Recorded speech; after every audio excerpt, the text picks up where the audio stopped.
we're back on Marvel Live, and we are here with the incredible Mariko Tamaki. Hello. Hey. The incredible Mariko Tamaki. You are. I have to say, I'm such a huge fan of your work. Even before you came to Marvel, I just feel like your work is so poignant. It has so much feeling and emotion in it. Do you draw mostly from life experience, or do you kind of just follow, like, you know, what your editor kind of gives you, and you're like, okay, now I'm going to make it my own and put my heart in it?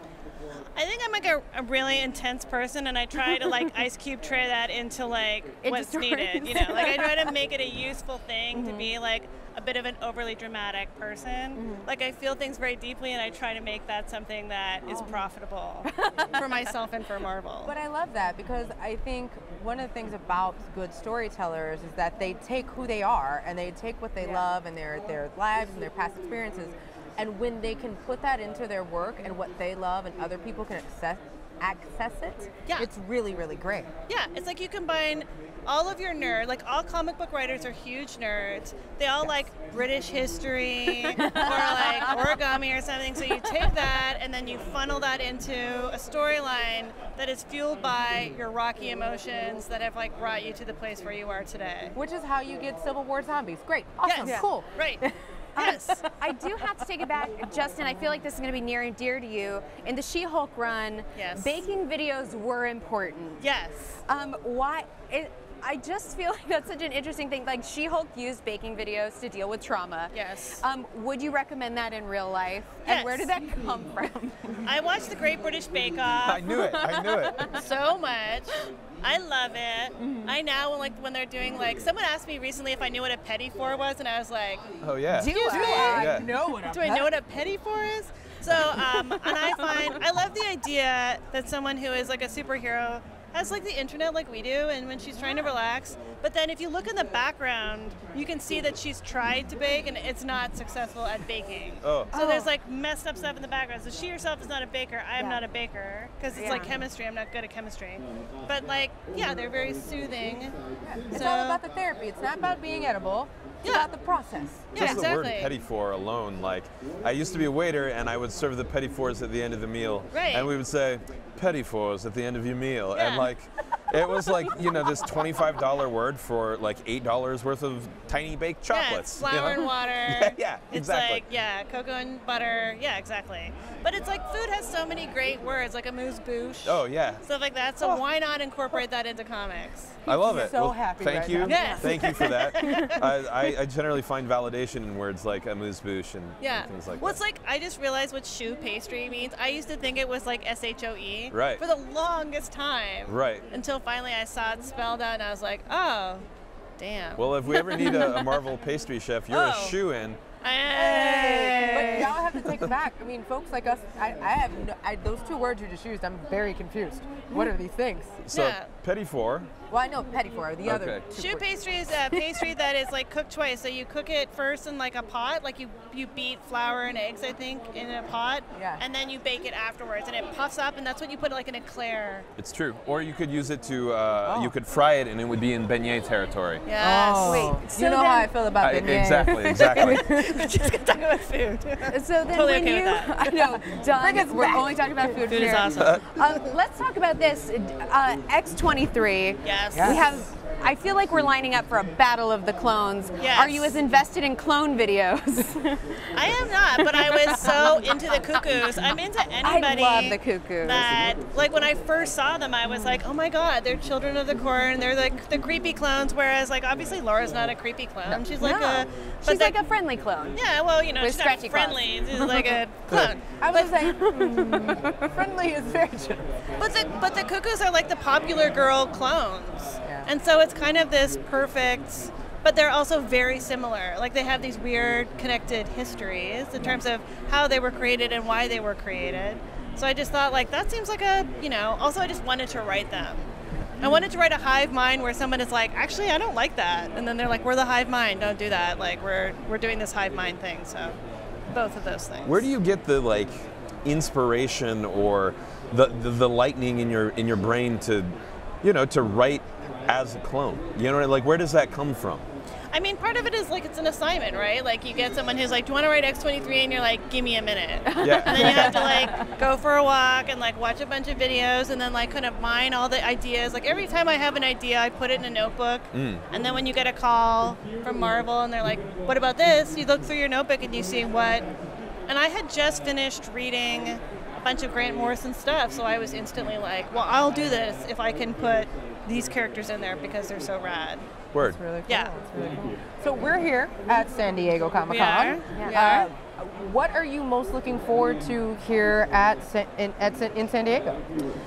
I mean, San Diego, being a writer is a very lonely thing. It's very lonely. But this is a place where everybody's here. You know, like it's a chance to see all these people that you've only known through Twitter, and then you like shake their hands in this nervous way that's awkward. And also just writers that I only see like 3 times a year. You go to their booths and you like say hi, and it's like a tiny fake neighborhood of people who all do the same job as you, who can sympathize with what you're going through at any given day. So you have like a map and a checklist. Yeah, I just kind of go through and I do all my like, you know, I'm going to buy your t-shirt. Hi, how are you? What's going down? Yeah, there are people who live in the same city as me, but I do not see except for at cons. That's amazing. Yeah. That is amazing. one of the great things of the con. Yeah. I also want to talk a little bit about the hunt for Wolverine. Yes. You're into the hunt. I'm deep in the hunt right now. There are many hunts for Wolverine. Everybody Yes. is looking. You have some bad people looking for Wolverine. Yes. Yeah, the worst people. Yeah, not cool folk. Yeah. Where did that team idea come from? Well, I was talking with, I can't remember who it was. I think it was Jordan, and we were sort of sussing out who it would potentially be, Jordan White. And then once we kind of hit on who it could be, then I was like, what if it's just like the worst road trip ever? Like, Love it. Like family vacation, but like the worst family vacation of people who are all out to kill somebody who's maybe already dead. Or, you know, should be dead. So yeah, once we kind of established who it would be, like this kind of back and forth of who I wanted and who it could be, then I just got into it. And then zombies. And then zombies. Yeah, what was it about zombies that were you just like, I want to dig into horror? Well, they're kind of like a yucky version of your average, like, you know, whereas someone like, you know, Sabretooth is not going to die, but he's kind of like, you know, he's not yucky. But like zombies aren't going to die because they're gross and falling apart, and no matter what you do, you can like cut off their arms and they're like, I don't care, I'm already dead. So they just I kind of am a lover of zombies. I think zombies are pretty cool because zombies can come in many different shapes and forms. Right, like sleepy, slow zombies versus that kind of like 28 days later, like quick moving zombies. Moving zombies versus the zombies who just kind of like grow into trees. There's so many different types of zombies. Yes. So I also love the idea of like a small town that just becomes like Zombie Town. That everybody's just at the bar and they're like worried about like what team's gonna win, and then all of a sudden they're like, oh, now we're all zombies. Right. And they don't care. We're the brains. Yeah, exactly. You're always back to food. Yeah, I guess so. Yeah, I guess. Whoops. I mean, there are so many references to food in everything I write. Good. I feel like I always have a scene that takes place over breakfast that I'll then edit because I'm like, why is this taking place over breakfast? And it's because I'm hungry. Oh, nice. Thinking. So like the physicality actually inspires your writing as well. So based on like what you're physically feeling at that moment, yes, like it could be. Well, so what would you write about right now? I mean, right now I'm really in a pizza place. Oh, really? Kind of rediscovered pizza. Like the fact that it's the crust, not the toppings, is like a new thing that I've just learned. Don't tell people that. Okay, like that's a well-kept secret. But I love it. Right. So I'm in a very pizza place right now. I feel like I'm in like a mature, like not like a college, like I want pizza instead of regular food, but like I appreciate pizza, and so that's what I want instead of cake. Like it's replaced cake for me. Oh, really? Yeah. Wow, that's amazing. I live in Brooklyn, so like, you know, you could prick me and marinara would. Yeah, exactly. No, I like when it takes over and then you kind of run its course and then you can't eat it anymore. Fair. I will do that to like any food. Like I ran out of love for cake. I was in France and I ran out of love for cake because I only ate cake. Wow. And then one day I was like, I don't want cake anymore. I understand. I'm actually really excited the fact that after this whole conversation, what you have said is that your writing is for everyone because there's clones and there's zombies, and there's food, Yeah. and there's cliquish people who like clones, and there's baddies with claws. Yeah. I feel like Ticks all the boxes. all the boxes. Anything you need, I can put in there as it connects to my own nerdy interests.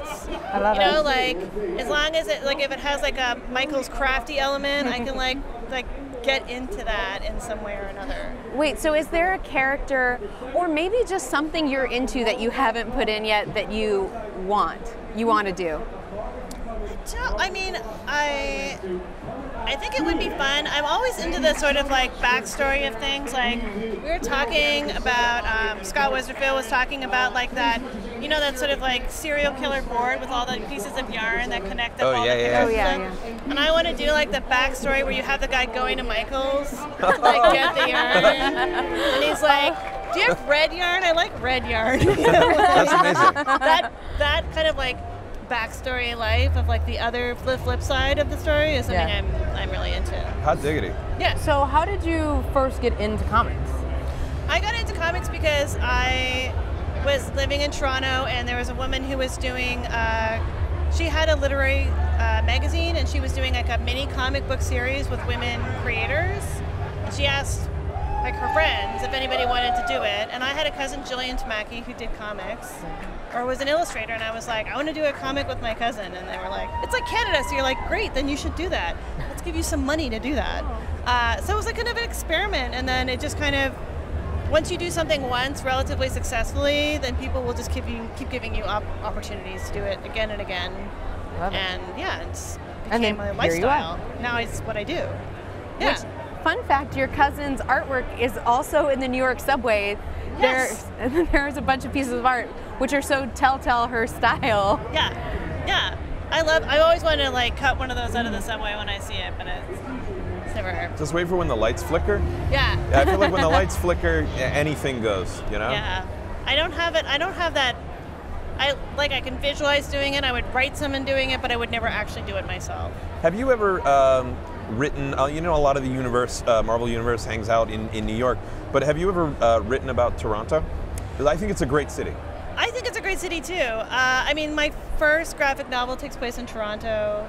I feel like there's this kind of notion that anything that takes place in Canada, Americans won't read. I think somebody told me that once. Do you come to New York to do some research and hang out?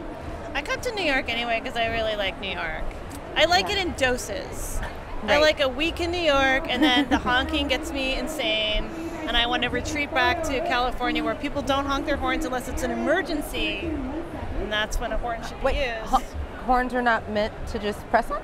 That's I hate it. I don't even own a car anymore. Don't even look. I was a total joke. Yeah, I hate it. I feel like New Yorkers are always just like asserting their space in a way that I don't understand. I had a friend once say that you use your turn signal to signal your intent Yeah. to turn. Yeah. And I was like, no, it's a polite request, no? And Yeah. he's like, not in New York, kid. In New York, you just go.